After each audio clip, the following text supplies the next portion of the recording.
In today's video, I have some new details. Looking closer at this region, I've found some things I hadn't seen before.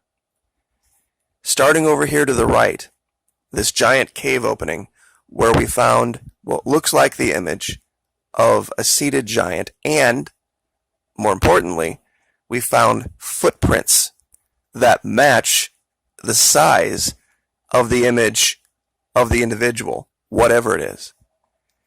There is a second set of footprints that I missed. Over here to the left, there is a smaller cave opening, and by smaller, it's 30 feet tall. So to you or I, it would be a major opening. But if you look here very closely to the left-hand side, there is another very clear, very distinct set of footprints. I'm going to zoom in as close as I can get. Left, right, left, right, left. We have what looks like a stagger here, but alternating footprints. And of course, you come up to this cave area here, and if you look very, very closely off to the right, it looks like, sorry about that, ground level. To the right, there is some type of an image of a human being or some other being.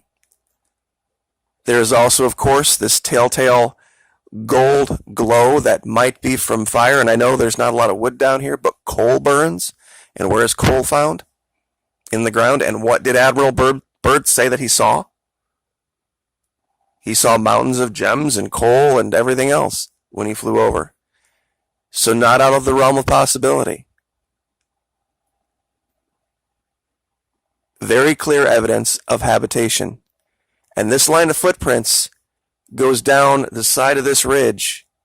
And there's an area down here where you can, and if you do this for yourself, you can see it a lot clearer than I can show you. I'm going to try to shade this and see if it helps a little.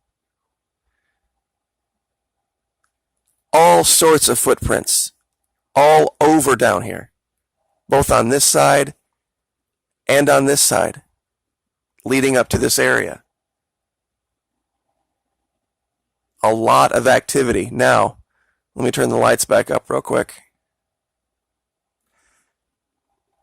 Over here by what we have labeled the stargate, and I don't know how you can look at it and not unsee it. Or unsee it, I guess would be a better way to put that.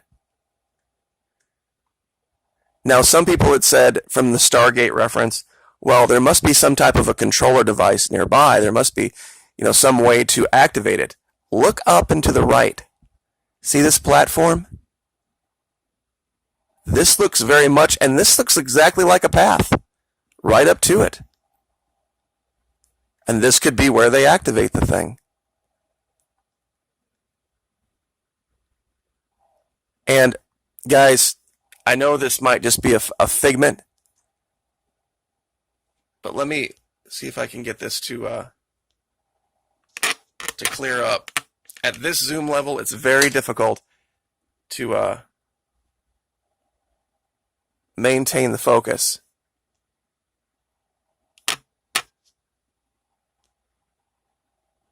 Guys, do you see that X?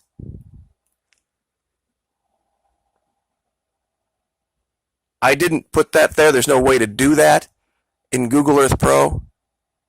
There is a clear, perfect X right by this location. I've never seen anything like it. Let me get it center screen. That is not natural. That is not normal. Something created that. And that it's right by this location that, guys, that's the Stargate. There's just no way that just turned out like this in the imagery. Now, that all having been said, that all having been covered, I think I have found another piece to the puzzle, and it regards something else that I had found many, many, many months ago. It has to do with the date. And let me zoom out here real quick just to show you the whole region so you can kind of get a scope of it. One of the reasons also, just as an aside, that I film the screen with a separate camera, it gives me the ability to not only use the computer to zoom in on a certain area, I can also use this camera's zoom to zoom in. So I can get a double whammy. If you were just using screen recording software, you can't do that. I mean, you can highlight certain areas and move over to them, but you can't cover it like you can with this.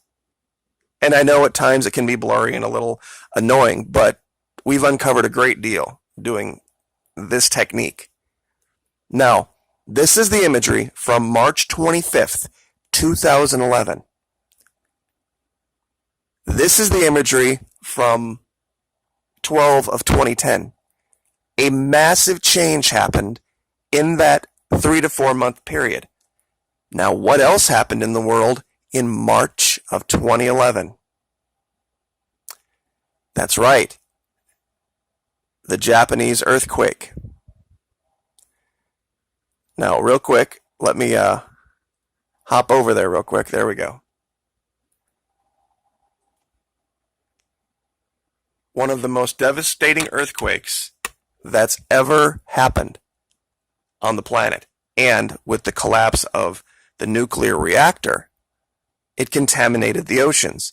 Now follow me. We're going to go someplace that's going to take a little bit of thought and a little bit of belief.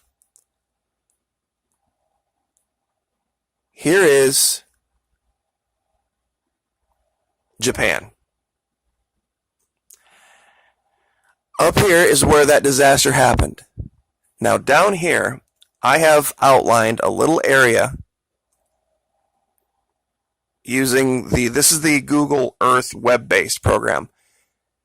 This square that you're looking at is large enough to fit 10 islands of Manhattan on the seafloor.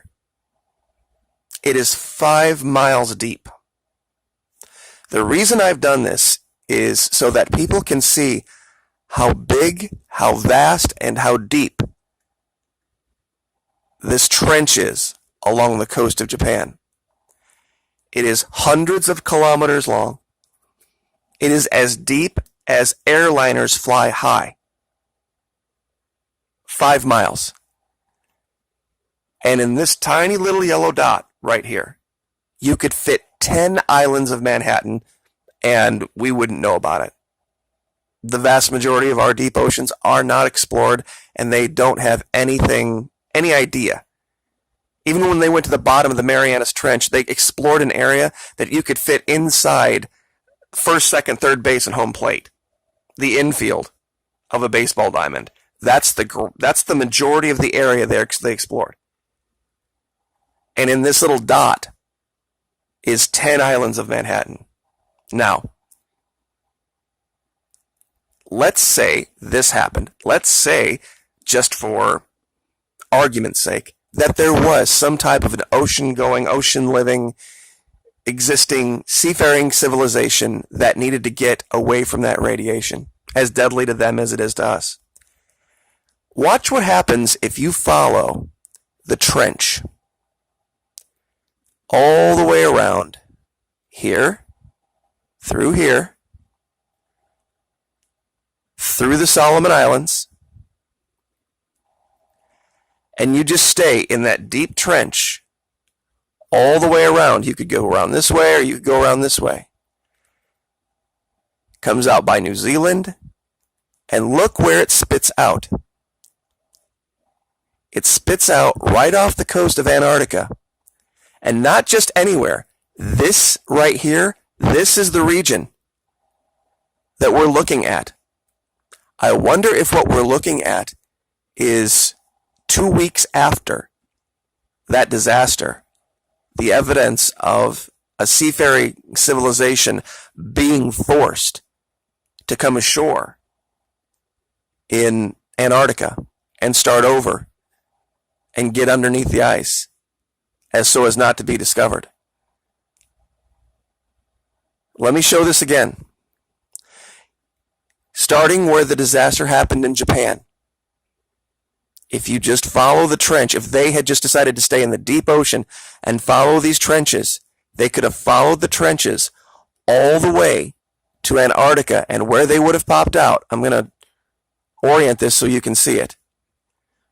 Where this trench pops out is right in what we have been referring to as the 6:30, 7 o'clock region of Antarctica. Now, let me go to Google Earth Pro. This was Google Earth web-based to show you that this is where this is.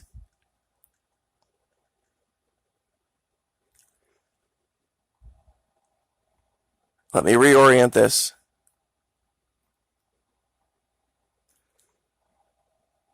Here we go.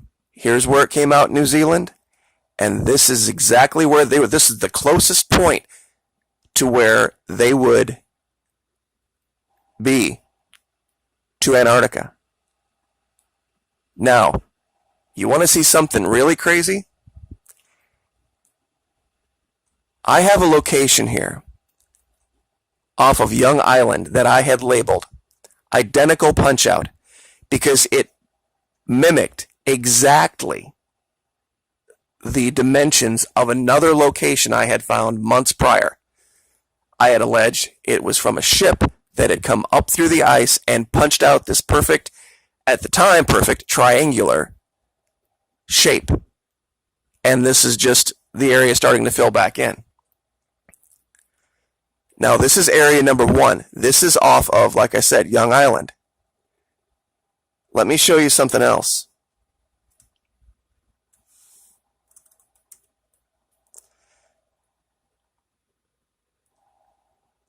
We're going to fly over to the other side. And this is also, strangely enough, right off of another island. But this one has frozen over. Now, here's the curious part about this. This image is from November of 2005. This is 11 months after the Indian Ocean earthquake. If they had taken an image here, even 6 or 8 months prior, they didn't, unfortunately, you would have seen an exact same image that you saw at the other location. It looks like when there are these major earthquake events, it causes seafaring civilization types to become more active and leave the oceans.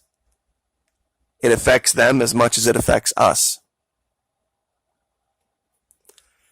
So look at that shape. The dimensions are identical. I had measured them in another video.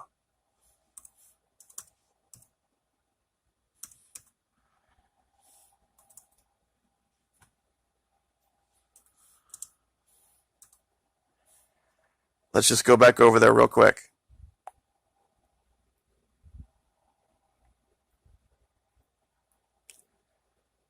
It's the exact same shape, just facing the other way.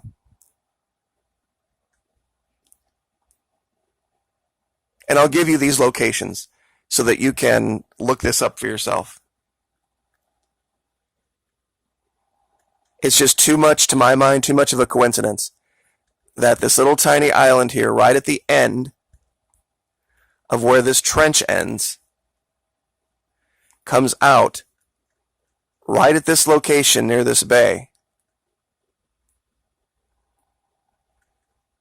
where we find all of this evidence of life, something having come ashore.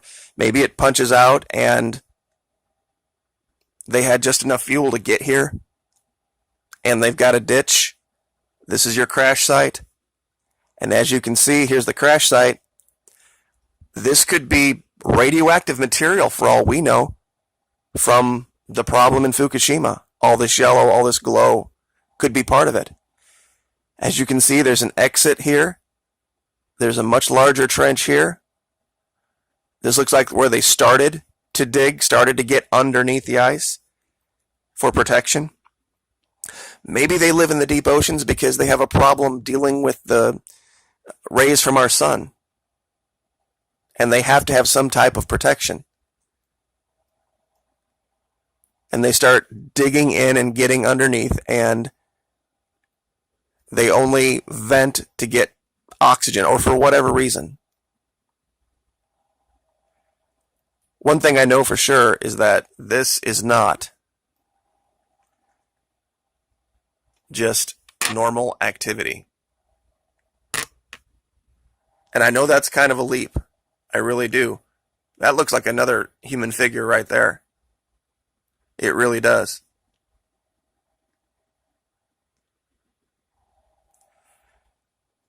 But the Fukushima disaster happening only 3 or 4 months before the change in the imagery down here, and that they decided to point a satellite at this location and develop it in high res, shows that maybe somebody knew. Somebody absolutely knew that this happened, that they had followed them, and maybe they've been studying them.